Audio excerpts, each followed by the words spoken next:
जीवन अर्थात आहार, निद्रा, भय और मैथुन इत्यादि में विकसित प्रतीत होने वाले मूर्ख व्यक्ति भी प्रकृति के नियमों के द्वारा मृत्यु के क्रूर हाथों से अपने को मुक्त नहीं करा सकता। प्रकृति का नियम 3 गुणों के अधीन कार्य करता है, सत्वगुण, तमोगुण एवं रजोगुण। सत्व गुणी व्यक्ति जीवन के उच्चतर अर्थात जीवन के आध्यात्मिक स्तर पर उन्नति के किए जाते हैं। जो लोग जीवन के रजोगुणी अवस्थाओं में रहते हैं वे भौतिक जगत में जहाँ अभी हैं वहीं बने रहते हैं, परंतु तमोगुणी में रहने वाले लोगों का नियम योनियों में पतन होना सुनिश्चित है। मानव सभ्यता की आधुनिक संरचना संकटपूर्ण है, क्योंकि यह जीवन के आवश्यक सिद्धांतों के विषय में संगोचित जिज्ञासाएं करने की कोई भी शिक्षा नहीं देती। पशुओं के समान ही लोग यह नहीं जानते कि प्रकृति के नियमों के द्वारा उनका भी वध किया जाने वाला है। वे केवल हरी घास के गुच्छे अर्थात तथा कथित प्रफुल्लित जीवन के संतुष्ट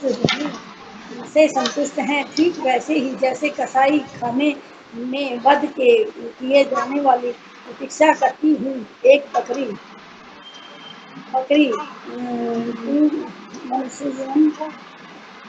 मनुष्य जीवन की ऐसी दशा पर विचार करके हम भगवत दर्शन बैंक टू गाइड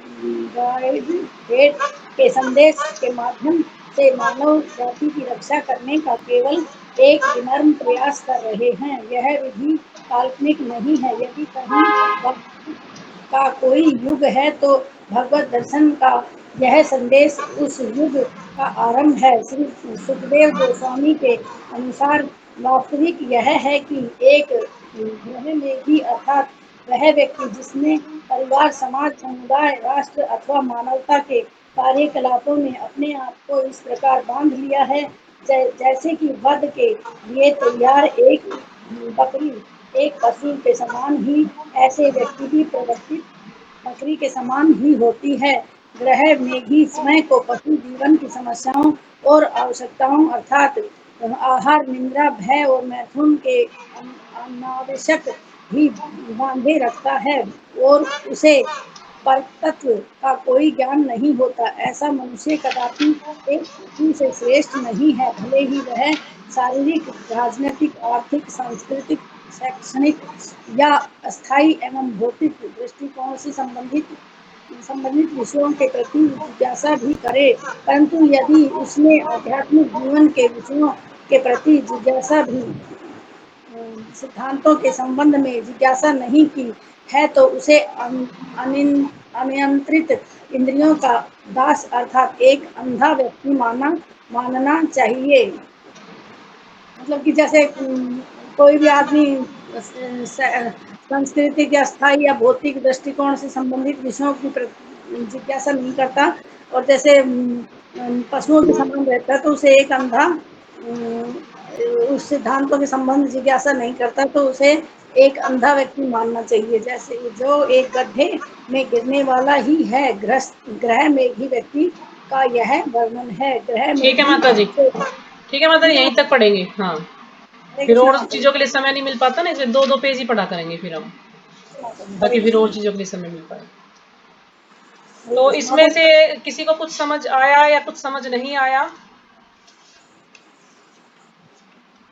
माता जी मुझे थोड़ा एक्सप्लेन करना आता है, हाँ आप ना, समझा। आपने ठीक किया है एक्सप्लेन, अपने सामर्थ्य के अनुसार जैसा आपको समझ आया आपने ठीक किया है। बहुत बहुत धन्यवाद आपका पढ़ने के लिए और समझाने के लिए। तो इसमें जो थोड़ी बहुत कमी रह गई है उसको मैं पूरा कर देती हूँ। ठीक है। हरे कृष्ण माता जी, अब मेरे को पढ़ने हैं क्या आपके 2 पेज? कल पढ़वाएंगे माता जी। ठीक, 2-2 पेज रोज पढ़ेंगे ताकि फिर हमें आरती वगैरह के लिए समय मिल जाए ना, क्योंकि फिर इसको पढ़ने में समझने में 9:45 बज जाते हैं, फिर वो हो नहीं पाता ना। तो फिर मैंने सोचा कि 2-2 पेज ही पढ़ेंगे हम रोज। ठीक है, तो अगले कल 2 पेज आप पढ़ेंगे फिर। ठीक है, और उससे अगले 2 पेज फिर पूनम माता जी पढ़ेंगी। तो इसमें बताया है कि एक मनुष्य है जिसके पास पर्याप्त बुद्धि नहीं है, वह इस अप्राकृतिक दिव्य जीवन के विषय में जिज्ञासा नहीं करता। वरन इसके स्थान पर वह अनेकानेक असंगत विषयों के संबंध प्रश्न करता रहता है। तो जैसे हमने कल पढ़ा था कि हमें संगत वाले प्रश्न करने चाहिए ताकि जिससे सबका भला हो, सबका उससे भला हो सके। जैसे परीक्षित महाराज ने सबके संगत के अनुसार जो है प्रश्न पूछे थे, यानी सबकी संगति के लिए, सबके भले के लिए जो प्रश्न पूछे थे कि आखिर में हमारे मृत्यु के समय हमारा क्या कर्तव्य है, मृत्यु की तैयारी हमें कैसे करनी है। तो परीक्षित महाराज ने क्या किया था, वो गंगा नदी के किनारे पर जाकर बैठ गए थे। उन्हें पता चल गया था कि 1 सप्ताह के अंदर उनकी मृत्यु होने वाली है। तो उन्होंने वहां पर सुखदेव गोस्वामी पधारते हैं और वो उनको पूरा भागवतम सुनाते हैं और उनको कहते हैं कि भगवान का श्रवण करो, भगवान के नामों का जप करो, कीर्तन करो। और इसी में जो है अपना समय उन्होंने लगाया और 1 हफ्ते तक उन्होंने अंजल ग्रहण कुछ भी नहीं किया। अपना राजमहल भी छोड़ दिया, अपना परिवार सब कुछ छोड़ के वो सिर्फ गंगा नदी के किनारे बैठ गए, क्योंकि उन्हें पता चल गया था कि 1 सप्ताह में उनकी मृत्यु होने वाली है। लेकिन हम तो ऐसे हैं कि हमें तो ये पता भी नहीं चलेगा कि हमारी मृत्यु कब आने वाली है। किसी भी समय हमारी मृत्यु हो सकती है, लेकिन उसके लिए हमारी तैयारी क्या है? कोई तैयारी है ही नहीं। हमारी जब भी मृत्यु होगी तो उस हमारे कर्मों के अनुसार ही हमें फल मिलेगा। हमें अगला जीवन जो भी हमारे कर्म है उसके अनुसार ही अगला जीवन मिलेगा। अब परीक्षित महाराज को तो ज्ञान था कि 1 हफ्ते में मृत्यु होने वाली, तो उन्होंने अपना जीवन अच्छे से उसकी जो है तैयारी की, भागवतम का पाठ किया, भगवान के नामों का जप किया, कथाएं सुनी। तो इस तरह से उन्होंने अपना 1 सप्ताह निकाला। लेकिन हमारे पास तो समय नहीं बिल्कुल भी।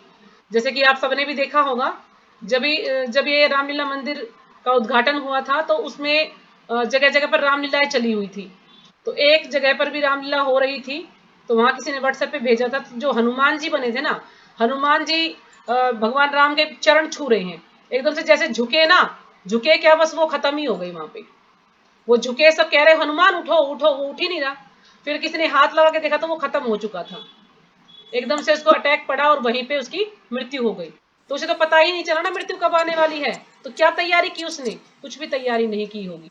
हरे तो कृष्णा इसलिए माता जी, हाँ जी, ये हमारे उधर की है। वो बोलते हैं बाद में फिर हॉस्पिटल में लेके गए ना, मैं भी ऐसे बोल रही थी, मैं को तभी हो लिए, लेकिन ऐसे भी बोल रहे थे कि नहीं, बाद में हॉस्पिटल में जाने के बाद वो ठीक हो गया था, मान पता लो नहीं माता जी, झटका। व्हाट्सएप पे देखा था मैंने, तो ऐसे दिखा था कि हाँ डेड।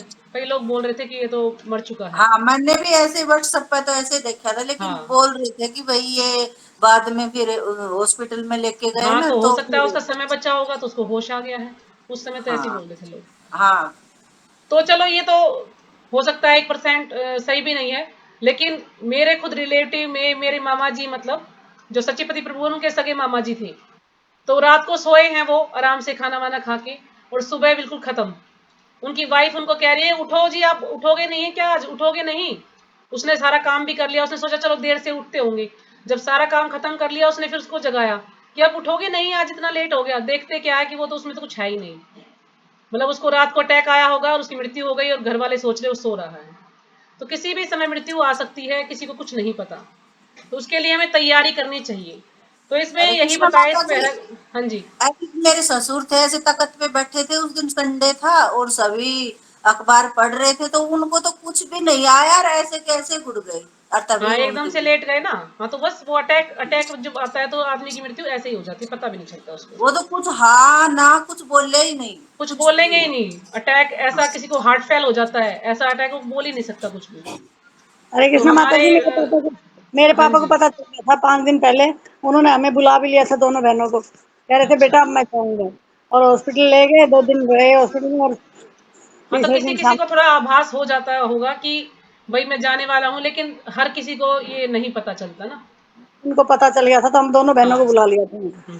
अरे कृष्णा माता जी, बीच में मत वो करो ना, माता जी को बोलने दो। ठीक ठीक है। जो माता जी अपना नहीं नहीं, रिफ्रेश कोई कर रहे बात हैं नहीं, ना वो वो अपने रियलाइजेशन बता रही है, कोई बात नहीं।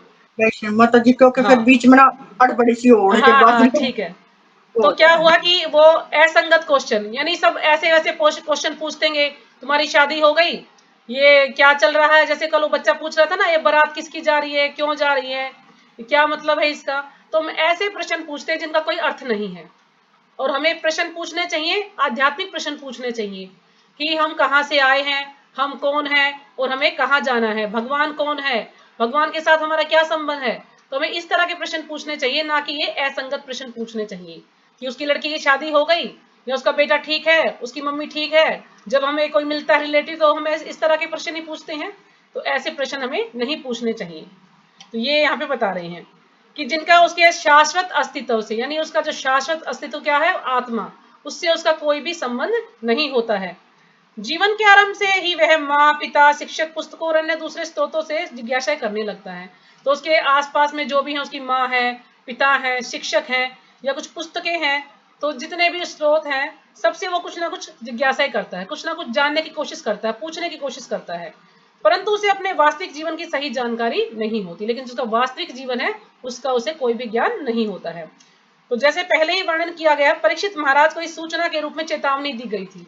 लेकिन जैसे मैंने बताया कि परीक्षित महाराज को पहले ही ज्ञान हो चुका था कि तुम्हारी 1 हफ्ते में मृत्यु होने वाली है, इसलिए उन्होंने जो है भागवतम का पाठ किया, यानी सुखदेव गोस्वामी ने उनको भागवतम सुनाई।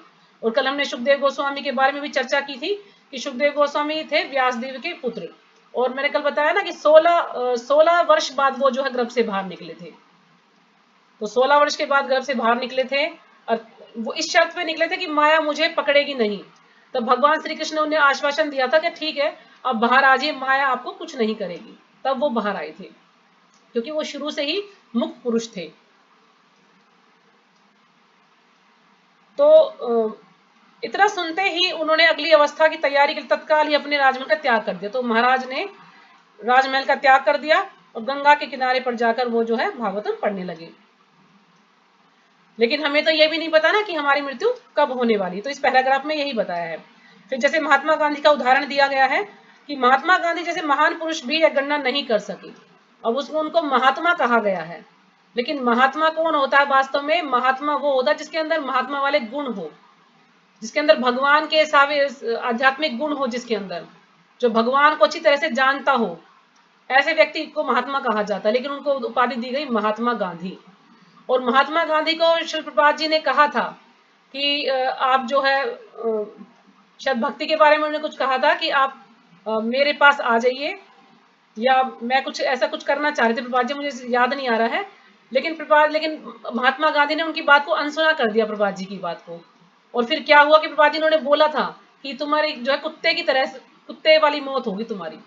और फिर वैसा ही हुआ। जो क्या बोलते हैं उसको, क्या नाम है उनका, किसी को याद हो तो? गॉड से कुछ नाम था ना, क्या नाम था उनका पूरा? गॉड। तो उन्होंने जो है उनको गोली मारकर उनकी हत्या कर दी थी। हरे कृष्णा माता जी, नत्थु गॉड था माता जी नाम उनका। नत्थु गॉड से। तो उन्होंने गोली मारकर उनकी हत्या कर दी। प्रभुपाद जी ने पहले ही बता दिया था कि तुम्हारी इस प्रकार से मृत्यु होगी, नहीं तो जैसा मैं कहता हूं तुम वैसा करो। उन्होंने इंदिरा गांधी को भी पत्र लिखा था कि तुम जो है राजमाता बनो और राजीव गांधी या संजय गांधी को जो है राजा बनाओ। लेकिन उन्होंने भी उनकी बात को अनसुना कर दिया। प्रभुपाद जी की किसी ने कोई बात नहीं सुनी। उन्होंने कई लेटर लिखे महात्मा गांधी के पास भी, इंदिरा गांधी के पास भी, उन्होंने उनके लेटरों का कोई भी जवाब नहीं दिया था। तो सिर्फ उपाधि देने से कुछ नहीं होता, उनको महात्मा गांधी की उपाधि दी गई थी, लेकिन महात्मा ऐसा कोई महात्मा नहीं होता है। तो अचरज की बात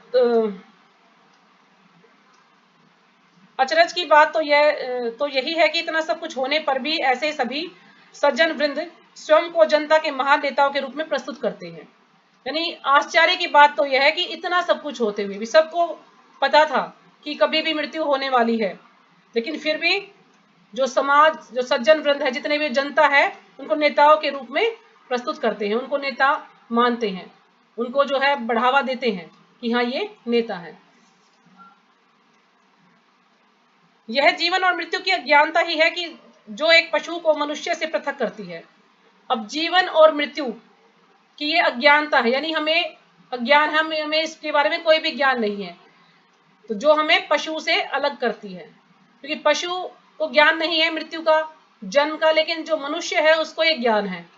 लेकिन मनुष्य को ज्ञान होने के बाद भी वो अज्ञानी है। उसके अंदर इतनी बुद्धि है, वो चाहे तो इसका पता लगा सकता है, इसके बारे में जिज्ञासा कर सकता है, लेकिन वो इस पर कोई ध्यान नहीं देता है। बस वो सिर्फ क्या करता है, अपनी इंद्रियों को तुष्ट करने में लगा हुआ है। ये नहीं सोचता कि मेरा जो जन्म हुआ है आखिर उसका उद्देश्य क्या है, मेरे जीवन का लक्ष्य क्या है, मुझे क्या करना है। एक ज्ञानी मनुष्य सच्चे अर्थों में स्वयं के विषय में जिज्ञासा करता है कि वह कौन है। तो असली ज्ञानी कौन है? जो ये जिज्ञासा करता है कि वास्तव में उसका लक्ष्य क्या है, उसको क्या करना है, वह कौन है, उसे कहाँ जाना है। इस जीवन में वह कहां से आया है और मृत्यु के पश्चात वह कहां जाने वाला है। उसके न चाहने पर भी क्यों उसे त्रिताप कष्ट देते रहते हैं। अब त्रिताप मैंने आपको पहले भी बताया था कि त्रिताप होते हैं हमारे 3 कष्ट हैं, आदि दैविक, आदि भौतिक और आदि आध्यात्मिक। जो आदि भौतिक है वो हमें दूसरे जीवों से प्राप्त होते हैं, जैसे सांप है, मच्छर है, बिच्छू है, जो हमें काट लेते हैं तो उनसे हमें कष्ट प्राप्त होता है। फिर है आदि दैविक, आदि दैविक योग जो कि हमें देवताओं के द्वारा प्राप्त होते हैं। देवताओं जैसे कि भी आंधी आ गई, तूफान आ गया, बहुत तेज बारिश आ गई, बाढ़ आ गई, सूखा पड़ गया, तो ये सब देवताओं के द्वारा कष्ट हमें दिए जाते हैं। फिर तीसरा है आध्यात्मिक कलेश। आध्यात्मिक कलेश जो कि हमारे शरीर और मन के द्वारा हमें दिए जाते हैं, जैसे कि हमें कोई बुखार हो गया, या हमें कोई चोट लग गई है, या हम किसी बीमारी से ग्रस्त हैं, या मन हमारा बड़ा बेचैन रहता है, मन से हम दुखी हैं, तो ये होते हैं आदि आध्यात्मिक कष्ट जो कि हमें मिलते हैं। तो ये जो 3 प्रकार के जो ताप हैं इनसे हम हमेशा दुखी रहते हैं, क्योंकि ये हमें कष्ट देते रहते हैं। बाल्यावस्था से ही वह जीवन की अनेकानेक वस्तुओं के संबंध में जिज्ञासा करता रहता है। अब बाल्यावस्था से ही वो सब जो है प्रश्न पूछते रहते हैं।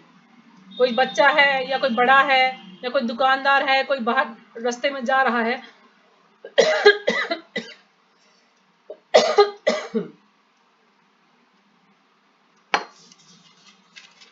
सबको किसी ना किसी की जिज्ञासा रहती है, किसी ना किसी के बारे में कुछ पूछने की उत्सुकता रहती है, कुछ ना कुछ जानना चाहते हैं वो, लेकिन जो असली चीज उन्हें जाननी है उसके बारे में वो अनजान है, उसके बारे में उन्हें ज्ञान नहीं है। परंतु जीवन के वास्तविक सार तत्व के विषय में कभी प्रश्न नहीं करता कि हमारे जीवन का सार क्या है, उसके बारे में कभी भी वो नहीं पूछता। यह पशुता है। तो बाजी यहाँ समझा रहे कि पशु के समान ही है ऐसा व्यक्ति जो कि अपने जीवन के बारे में जानना नहीं चाहता, वह कौन है, वह कहां से आया है और उसे कहां जाना है। तो भगवान के साथ उसका क्या संबंध है, उसे ऐसे प्रश्न पूछने चाहिए, लेकिन वो ऐसे प्रश्न ना पूछ के और जो बेकार के प्रश्न है वही पूछता रहता है, तो इसलिए वो पशु के समान ही उसको माना गया है। जैसे पशु जो है 4 कार्यों में लगा रहता है, आहार, निद्रा, भय, मैथुन, और जो इंसान है वो भी इन 4 कार्यों में लगा रहता है। तो पशु में और इंसान में क्या फर्क हुआ? कोई फर्क नहीं हुआ, तो वो तो पशु के समान ही है। लेकिन इंसान को अलग से बुद्धि दी गई है, वो चाहे तो अपना उद्धार कर सकता है, वो भगवान की भक्ति कर सकता है, लेकिन वो जब भक्ति करेगा तब वो जानना चाहेगा कि मैं कौन हूं, मुझे क्या करना है, मुझे कहां जाना है। जब ये सोचेगा तो वो अपना उद्धार कर पाएगा। तो प्रहलाद जी बता रहे कि अतः मनुष्य योनि शाश्वत जीवन की प्राप्ति के लिए अनुसंधान करने के लिए बनाई गई है, कि जो मनुष्य योनि है शाश्वत जीवन, कि जो हमारा शाश्वत जीवन है जो कभी समाप्त नहीं होने वाला है, उसकी खोज करने के लिए बनाई गई है, उसके बारे में जानने के लिए हमें जो है ये मनुष्य जीवन मिला गया है। तथा वेदांत सूत्र यह परामर्श देता है कि हम अभी और इसी समय ही यह अनुसंधान करें। वेदांत सूत्र हमें शिक्षा देता है अभी हम जो है इसको जानने का प्रयास करें, इसके बारे में खोज करें, हम सोचें कि आखिर हम कौन हैं। यदि हम जीवन के इन प्रसंगोचित विषयों के प्रति अभी जिज्ञासा करने में असफल रहते हैं, तो यह सुनिश्चित है कि प्रकृति के नियमों के द्वारा हम पुनः पशु योनियों में भेजे जाएंगे। कि हम जीवन के इन प्रसंगोचित, यानी हमें जो प्रसंग के अनुरूप जो प्रश्न है, जो उचित प्रश्न है, उन्हें ही, उनके विषयों में ही हमें जिज्ञासा करनी चाहिए। अगर हम उनके विषय में जिज्ञासा करने में असफल रहते हैं तो यह सुनिश्चित है कि प्रकृति के नियमों के द्वारा हम पुनः पशु योनि में भेजे जाएंगे। तो ये बिल्कुल पक्का है कि अगला जीवन हमें पशु का ही मिलेगा। अगर हम ये उचित प्रश्न नहीं पूछते हैं, इन पर ध्यान नहीं देते हैं, तो अगला जीवन हमें पशु का मिलेगा। ये निश्चित करते हैं प्रकृति के नियम।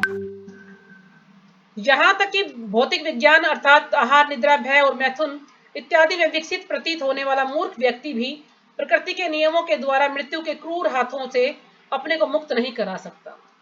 यहां तक कि जो ये 4 कार्य में अपने आप को विकसित करने वाला, आहार, भय, निद्रा और मैथुन, इनमें अपने आप को लगाने वाला व्यक्ति भी मृत्यु के क्रूर हाथों से अपने आप को बचा नहीं सकता, यदि वो भगवान का नाम नहीं लेगा तो। प्रकृति का नियम 3 गुणों के अधीन कार्य करता है, सत्वगुण, तमोगुण और रजोगुण। सत्वगुणी व्यक्ति जीवन के उच्चतर अर्थात जीवन के आध्यात्मिक स्तर पर उन्नत किए जाते हैं। अब जो सत्वगुण है उन्हें ज्ञान होता है भगवान के बारे में, वो हमेशा सत्व गुण में रहने का प्रयास करते हैं, यानी कोई भी ऐसा गलत कार्य नहीं करते।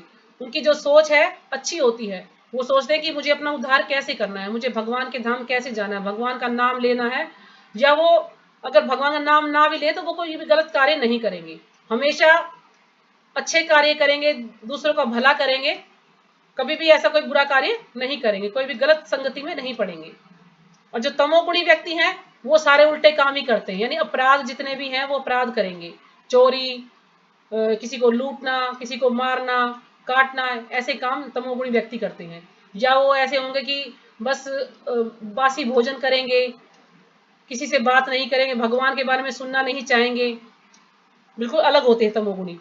जो रजोगुणी व्यक्ति हैं, जो लोग जीवन की रजोगुणी अवस्थाओं में रहते हैं, वे भौतिक जगत में जहां अभी हैं वही बने रहते हैं। तो जो रजोगुणी व्यक्ति हैं, जहां पर उनका जो अवस्था है वो उसी में बने रहते हैं।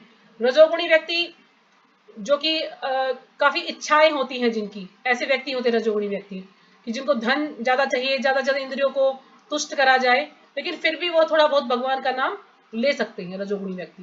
लेकिन जो तमोगुणी व्यक्ति हैं फिर वो तो बिल्कुल ही निकृष्ट है एक किस्म से, क्योंकि वो बस ऐसे ही सारे उल्टे काम करेंगे, भगवान की तरफ जाने का प्रयास ही नहीं। उनको कोई कहेगा भी कि तुम भगवान का नाम लो तो भी वो मना कर देगा। परंतु तमोगुण में रहने वाले लोगों का निम्न योनि में पतन होना सुनिश्चित है। यानी जो रजोगुणी व्यक्ति हैं उनका भी थोड़ा बचाव है, क्योंकि वो रजोगुण में तो है लेकिन वो थोड़ा बहुत भगवान का नाम लेते हैं, तो इसलिए उनका जो जन्म है वो उन्हें दोबारा मनुष्य का जन्म मिल सकता है, यानी जो अवस्था है उनकी, उनको उसी अवस्था में वो रहेंगे। और जो सत्वगुणी है वो भी उसी अवस्था में है, यानी उनका भी थोड़ा कुछ उच्चतर लोकों में जा सकते हैं, उनका भला हो सकता है। लेकिन जो तमोगुणी व्यक्ति है उनके लिए तो पक्का है कि उनका पतन निश्चित है, यानी उन्हें तो निम्न लोकों में ही जाना पड़ेगा, निम्न योनियों में ही वो जाएंगे, उन्हें पशु पक्षी या इस तरह का जीवन मिलेगा। मानव सभ्यता की आधुनिक संरचना संकटपूर्ण है, क्योंकि यह जीवन के आवश्यक सिद्धांतों के विषय में प्रसंगोचित जिज्ञासाएं करने की कोई भी शिक्षा नहीं देती है। अब जो आजकल की जो आधुनिक सभ्यता है वो संकटपूर्ण है, क्योंकि वो ऐसे जो प्रसंग से के प्रति जो उचित प्रश्न है कि हम कौन हैं, कहाँ से आए हैं, इसके बारे में कोई भी शिक्षा हमें नहीं दी जाती है। आजकल के स्कूल कॉलेज में हमें देखते हैं कि बच्चों को कुछ भी नहीं पता है, अपने धर्म के बारे में, अपने शास्त्रों के बारे में कोई भी ज्ञान नहीं है। उन्हें ये भी नहीं पता कि सीता कौन है, राम कौन है, उनके पिता कौन है, कुछ भी नहीं पता। आजकल की जनरेशन को, बहुत कम बच्चों को ऐसा पता है, अपने शास्त्रों के बारे में किसी को नहीं पता। पशु के समान ही लोग यह नहीं जानते कि प्रकृति के नियमों के द्वारा उनका भी वध किया जाने वाला है। कि जो पशु के समान जो व्यवहार करते हैं जो लोग, उन्हें ये ज्ञान ही नहीं है कि उनका कब वध किया जा सकता है, कब उनकी मृत्यु आ सकती है। जैसे यहाँ पर बकरी का उदाहरण दे रहे हैं प्रभा जी कि वे केवल हरी घास के गुच्छे अर्थात तथाकथित प्रफुल्लित जीवन से संतुष्ट है।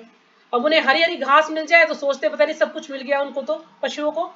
ठीक वैसे ही जैसे कसाई घर में वध किए जाने वाली प्रतीक्षा करती है एक बकरी, और उसको कसाई घर में पकड़कर ले जाते हैं, उसे कुछ भी ज्ञान नहीं होता कि इसको भी थोड़ी देर में काट दिया जाएगा, वो सिर्फ अपना घास खाती रहती है, उसको घास में आनंद आता है। मनुष्य जीवन की ऐसी दशा पर विचार करके ही हम भगवत दर्शन बैक टू गॉड हेड, तो प्रभा जी ने भगवत दर्शन की बुक लिखी हुई है जो पत्रिका हर महीने आती है, के संदेश के माध्यम से मानव जाति की रक्षा करने का केवल एक विनम्र प्रयास कर रहे हैं। कि इस संदेश के माध्यम से जो मानव जाति है उसकी रक्षा करने का प्रयास कर रही है, ताकि सब इस भगवत दर्शन को पढ़ें और अपना उद्धार कर सके। यह विधि काल्पनिक नहीं है। यदि कहीं भी वास्तविकता का कोई युग है तो भगवत दर्शन का यह संदेश उस युग का आरंभ है।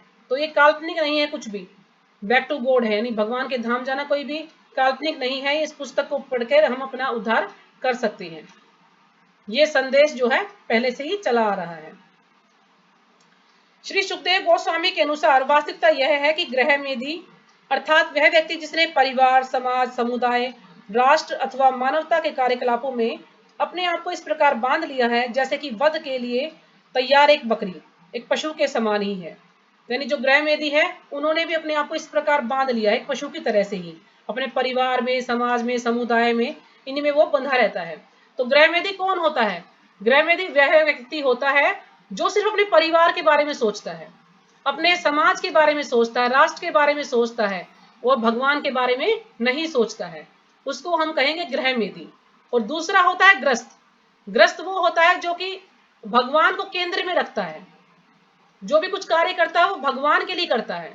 ग्रस्त में है वो, ग्रह मेदी भी ग्रस्त में है, लेकिन जो ग्रह मेदी है वो सिर्फ अपने परिवार के बारे में सोचता है, लेकिन जो ग्रस्त है वो सबके बारे में सोचता है, भगवान के बारे में भी सोचता है, परिवार के बारे में भी सोचता है, भगवान को केंद्र में रखता है। कोई भी कार्य करता है तो भगवान की प्रसन्नता के लिए करता है। उसे एक ज्ञान होता है कि मुझे भगवान के लिए भोग बनाना है, भगवान को स्नान कराना है, भगवान को ड्रेस बनाना है, भगवान को भोग लगाना है, और अपने परिवार का भी पालन पोषण करना है। तो वो इन सभी कार्यों को बैलेंस करके रखता है। लेकिन जो ग्रह मेदी है वो भगवान को से दूर रहता है, सिर्फ अपने परिवार के ही पालन पोषण में लगा रहता है, इसलिए उसको ग्रह मेदी कहा गया है। ऐसे व्यक्ति की प्रवृत्ति बकरी के समान ही होती है। तो जो ग्रह मेदी है ना, वो बकरी के समान ही उसको बताया गया है कि बस वो सिर्फ अपने इंद्रियों को तुष्ट करने में या अपने परिवार की इच्छाओं को पूरा करने में लगा रहता है। और एक दिन जैसे बकरी की गर्दन काट दी जाती है, उसकी भी गर्दन काट दी जाएगी, यानी मृत्यु के जो क्रूर हाथों से वो बच नहीं पाएगा, उसकी भी मृत्यु हो जाएगी। ग्रह मेदी स्वयं को पशु जीवन की समस्याओं और आवश्यकताओं अर्थात आहार, निद्रा, भय और मैथुन में अनावश्यक ही बांधे रखता है, और उसे परतत्व का कोई ज्ञान नहीं होता, यानी उसे भगवान का कोई ज्ञान नहीं होता। वो सिर्फ अपने परिवार के लिए और अपनी इंद्रियों को तुष्ट करने में ही लगा रहता है। ऐसा मनुष्य कदापि एक पशु से श्रेष्ठ नहीं है। ऐसा मनुष्य पशु से श्रेष्ठ नहीं, यानी पशु के समान ही है ऐसा मनुष्य। भले ही वह शारीरिक, राजनीतिक, आर्थिक, सांस्कृतिक, शैक्षणिक या स्थायी एवं भौतिक दृष्टिकोण से संबंधित विषयों के प्रति जिज्ञासा भी करे, चाहे वह राजनीतिक, शारीरिक, आर्थिक, सांस्कृतिक, शैक्षणिक, यानी कोई भी किसी भी उसमें जो है वो जिज्ञासा करे इन चीजों के लिए। परंतु यदि उसने आध्यात्मिक जीवन के सिद्धांतों के संबंध में जिज्ञासा नहीं की है, तो उसे अनियंत्रित इंद्रियों का दास, यानी उसने भगवान के बारे में, आध्यात्मिकता के बारे में कोई जिज्ञासा नहीं की है, तो उसे अनियंत्रित इंद्रियों का दास, यानी जो अनियंत्रित यानी जो उसके नियंत्रण में नहीं है, उसका अपनी इंद्रियों पर कोई कंट्रोल नहीं है, जो कि उसके कंट्रोल से बाहर है, तो उनका दास कहा जाता है। अर्थात एक अंधा व्यक्ति मानना चाहिए, यानी जो अपने इंद्रियों के वश में है उसको एक अंधा व्यक्ति मानना चाहिए, वो अपनी इंद्रियों का दास बन चुका है, जो एक गड्ढे में गिरने वाला ही है। ग्रह मेदी व्यक्ति का यह वर्णन है। तो ठीक है, तो यहीं तक करते हैं इसको, आगे 2 पेज हम कल पढ़ेंगे। हाँ जी, तो आपको ये आरती सुनाएंगे, या माता जी ने मुझे कहा था कि एक श्लोक करना है।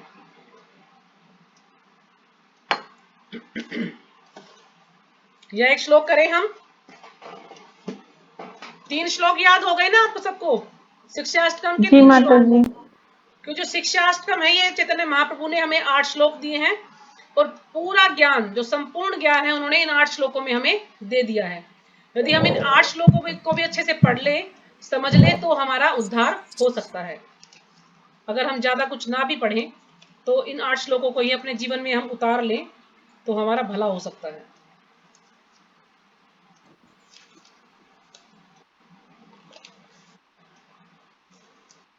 तो चौथा श्लोक है आज, ना धनम ना जनम। हाँ, न धनम न जनम न सुंदरीम कविता व जगदीश कामे मम जन्मनि जन्मनीश्वरे भवताद भक्ति रहे तुकी तवे। हे सर्वसमर्थ जगदीश, मुझे धन एकत्रित करने की कोई कामना नहीं है।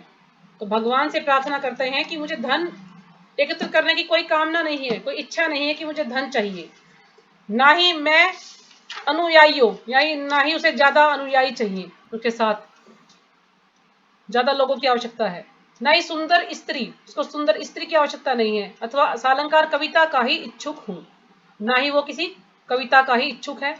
मेरी तो एकमात्र कामना यही है कि जन्म जन्मांतर में आपकी अहेतुकी भक्ति बनी रहे।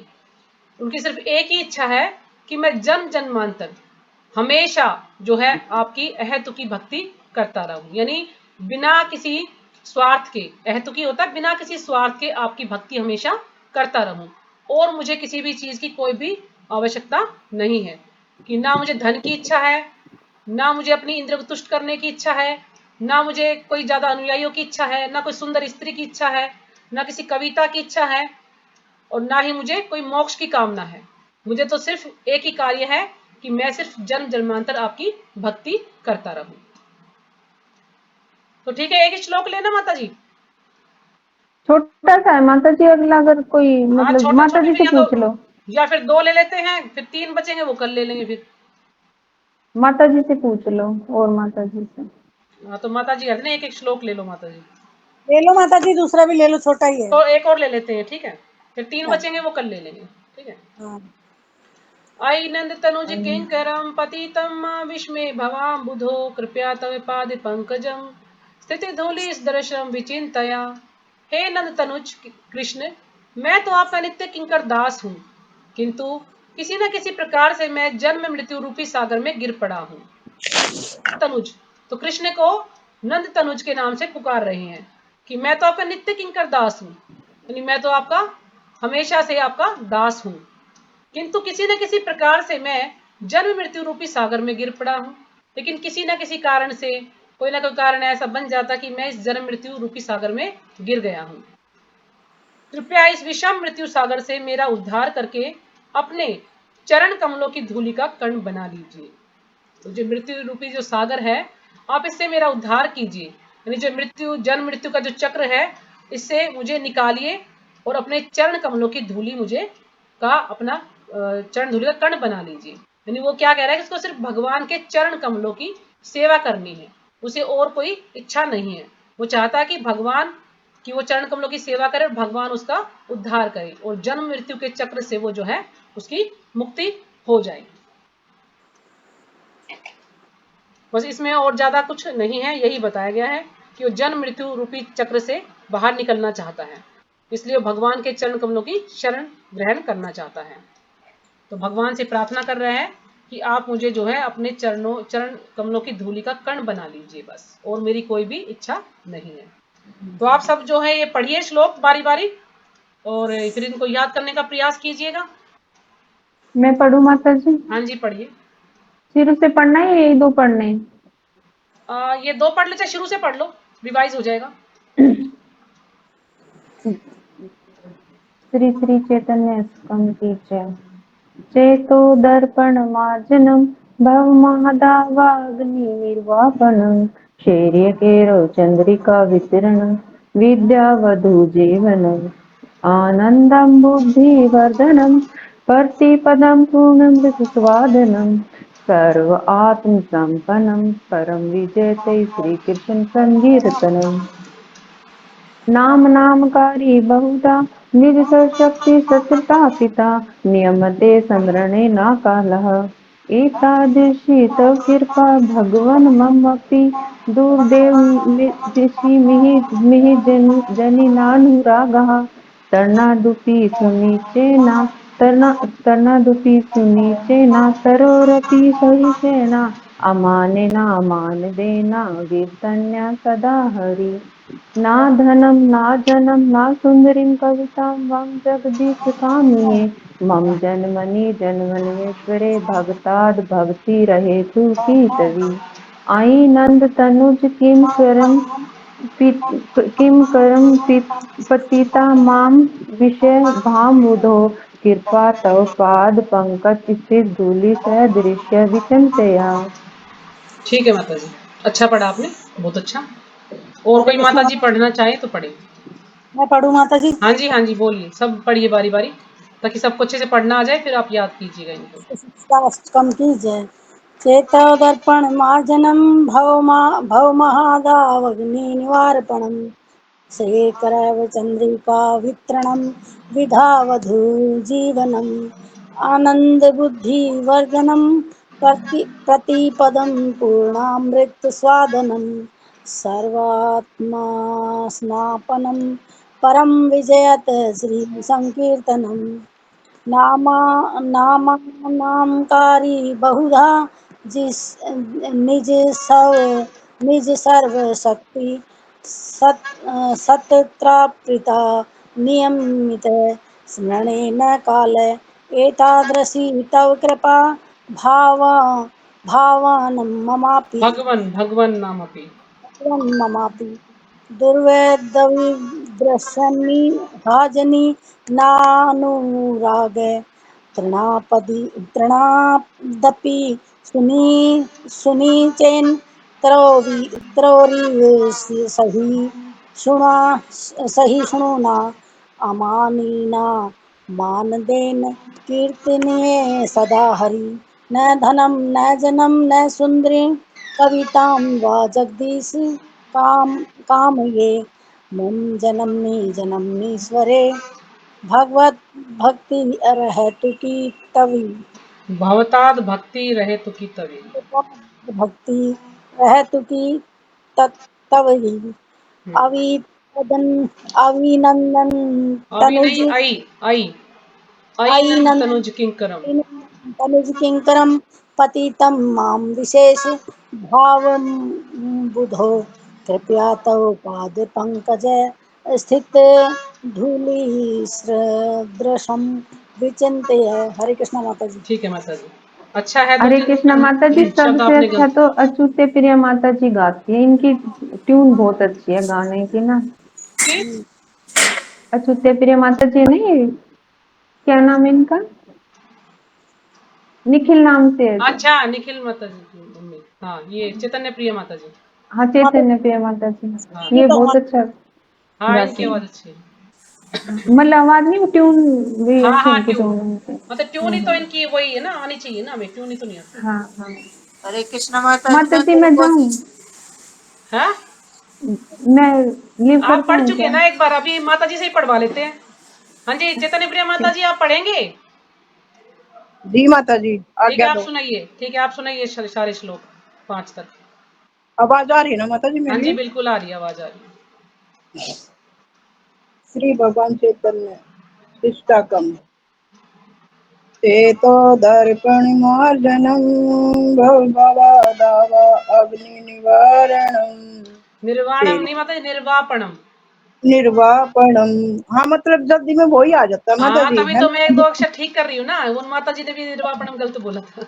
हाँ निर्वाप वो जल्दी होती है ना, तो वो जल्दी मिल गया। हाँ हाँ हाँ पढ़िए। चेतो दर्पण मार्जनम भव महादावा अग्नि निवारापणम शौर्ये किर्वे चंद्रिका विद्यावधू जीवनम आनंदम बुधवर्धनम पतितं पूर्णमृतास्वादनम सर्वतम सनम परम विजयते श्री संकीर्तनम नामा नामाकारी बहुधा निज सर्वशक्तिः सत्रादिपिताः नियमिते स्मरणेन काला एतादपि सब कृपा भगुनाम भगवन्नामपि वेदेमसि दृश्यमिहाजनि नानुरागः तृणादपि सुनिचैन तरोदपि सहिष्णुना अमानि नामान देन कीर्तनीय सदा हरि न धन न जन्म न सुंदरी कविता वा जगदीश कामये मम जन्मी जन्मेश्वरे भक्त भक्ति रहे तू की तभी अतिनुज किंकरम पतितम माविषे भवा बुधो कृपा तब पाद पंकजम सितर धूलि शरदम विंचंतिया। हरे कृष्ण माता जी। ठीक है माता जी, अच्छा है। एक दो वर्ड जो है थोड़े से ठीक नहीं है आपके, बाकी आपकी ट्यून अच्छी है, बहुत अच्छे से आपने पढ़ा इसको। थोड़ा जल्द वो होता ना माता हाँ जी, हाँ तो वही मेरी तो वही तो दांत सिखाने की कोशिश कर रही हूँ मैं कि आप शब्द जो है क्लियर बोलिए। जी माता बाकी जी। आप ट्यून अच्छी है आपकी, अच्छे से आपने सुनाया, बस थोड़े शब्द थोड़ा क्लियर करेंगे तो बहुत अच्छा है आपका। हाँ जन्म जन्म महेश्वरी है। ठीक है, और कोई माता जी जो सुनाना चाहती है सुना सकती है। हरे कमलेश कृष्णा माता माता जी जी, आप मैं सुना रही थी ना, सुनाइए। कोशिश करूं माता जी। हाँ जी बिल्कुल कोशिश कीजिए। श्री शिक्षाष्टकम की जय। चेतो दर्पण मार्जनम भव महादावागनि निर्वापणम श्रेये करवै चंद्रिका वितरणम विद्यावधू जीवनम आनंदाम बुद्धिवर्धनम प्रतिपदम पूर्ण अमृत स्वाधनम सर्वात् सम्पन्नं परम विजयते श्रीकृष्ण संकीर्तनम् नाम नामकारी बहुधा निज सर्व शक्ति सत्रत पिता नियमित समरणे न काल। एतादर्शी तव कृपा भगवान ममापि। दुर्दैवमी दर्शमिहाजनी नानुराग। तरणादपि सुनिचेन तरोऽपि सहिष्णुना। अमानिना मान देन कीर्तनीये सदा हरि। न धनम न जनम न सुंदरी। कविता में वा जगदीश काम ये। मम जन्मनि जन्मनि ईश्वरे भवताद भक्तिर्हाउति की तवई। अयि नंद तनुज किंकरम पतितं विस्मे भवाम बुधो। कृपया तव पाद पंकज शिखित धूलि संदर्शम विचिंतये। हरे कृष्ण माता जी। ठीक है धन्यवाद माता जी, प्रभु। पहले से अच्छा है। वैसे शब्द ठीक है आपके, थोड़ा सा आपको लय सीखनी पड़ेगी इसकी ना, थोड़ी लय नहीं आई आपको। ठीक है माता। अनीता माता जी आप पढ़ेंगी क्या, सुनाएंगी क्या? अनीता हरे माता जी, कृष्ण माता जी। हाँ जी, आप हरे सुनाएंगी क्या? कृष्ण माता जी। हरे कृष्णा। हाँ जी माता जी। हाँ ठीक है जी माता सुनाइए, जी। आप सुनाइए, आपकी भी लय ठीक है, आप सुनाइए। श्री श्री चैतन्य सारस्वतम जी। ये तो दर्पण मार्जनम भवम महदाविघ्नि निर्वापणम शेखिरच चंद्रिका विक्रम आवाज सही नहीं आ रही आपकी, फोन अपने विद्यावधु पास रखिए। जीवनम। माता जी आवाज कट कट के आ रही है। हाँ आवाज सही नहीं आ रही माता जी। चेतो दर्पण मार्जनम भवम महादावगनि निर्वापणम श्रेयकेर्वच चंद्रिका वितरणम विद्यावधू जीवनम। आनंदम बुद्धिवर्धनम प्रतिपदम पूर्णमृत्वा स्वादनम सर्वात्मस्वरम परम विज्यते श्री कृष्ण संकीर्तनम। नाम नाम कारी बहुधा निज सर्वशक्ति स्तत्रार्पिता नियमितः स्मरणेन कालः एतादृशी तव कृपया भगवं ममापि। दुदेर्वमीदृश्यः मिहाचिनि नानुरागः तृणादपि सुनिचेन तरोरपि सहिष्णुना अमानिना मानदेन कीर्तन्य सदा हरि। न धनं न जनं न सुन्दरीं कवितां वा जगदीश कामहे। मम जन्मनि जन्मनीश्वरे भगवताद् भक्ति हेतु त्वयि। अयि नन्दतनुज किङ्करं पतितं मां विश्व भवाम्बुधो। कृपया तव पाद पंकज स्थित धूलि सदृशं विचिन्तये। हरे कृष्ण माता। हरे कृष्णा माता जी, बहुत अच्छा पढ़ा आपने भी, ठीक था। बहुत बहुत धन्यवाद आप सभी का पढ़ने के लिए। तो कल आप सब जो है ये श्लोका याद करके आए, तो 5 तक मैं कल सबसे सुनूंगी, ठीक है। हो सके तो इनको बिना देखे सुनाने का प्रयास कीजिए, आप अच्छे से इनको बार बार पढ़ेंगे तो याद हो जाएंगे। और यूट्यूब पे मैंने भी वीडियो भेजा था आपको पहले भी, नहीं तो आप यूट्यूब से निकाल भी सकते हैं कि शिक्षा अष्टकम का वीडियो तो आ जाएगा, तो आप उसके अनुसार इसको पढ़िए। और ट्यून तो आपको उसको समझ भी आएगा कि कैसे हमें इसको पढ़ना है, ले आ जाएगी आप सबको उसको पढ़ने की, सुनाने की। तो आप कोशिश कीजिए कि यूट्यूब से इसको सीखिए ताकि अच्छे से ले आ जाए सबको, ठीक है। तो ठीक है, यहीं पे विराम करते हैं, समय भी हो गया हमारा। ओम अज्ञान वांछा कल्पतरुभ्यस्य कृपा सिंधु एव च पतितानां पावनेभ्यो वैष्णवेभ्यो। वैष्णव्यो नमो नमः। तो सभी माताओं का बहुत हरे बहुत धन्यवाद। हरे कृष्णा माता जी। दंडवत प्रणाम माता जी सभी हरे माता कृष्ण जी। माता जी, दंडवत हरे कृष्ण प्रणाम। माता जी, प्रणाम माता माता जी जी जी। के लिए हरे कृष्णा का महामंत्र का उच्चारण कल करते आपकी हैं। ड्यूटी लगी होगी सुमन हरे माता जी। कृष्णा कृष्णा कृष्णा हरे हरे हरे कृष्णा, सुमन हरे माता जी राम ड्यूटी हरे लगी होगी कल राम आपकी। राम राम राम हरे हरे हरे। हरे। हरे कृष्ण हरे कृष्ण कृष्ण हरे हरे, हरे राम राम राम हरे हरे। हरे राम राम राम हरे हरे। हरे कृष्ण माता जी, धन्यवाद, प्रणाम। हाँ जी प्रणाम माता जी। ठीक है, आप सब लेफ्ट कर दीजिए, मीटिंग बंद कर दीजिए।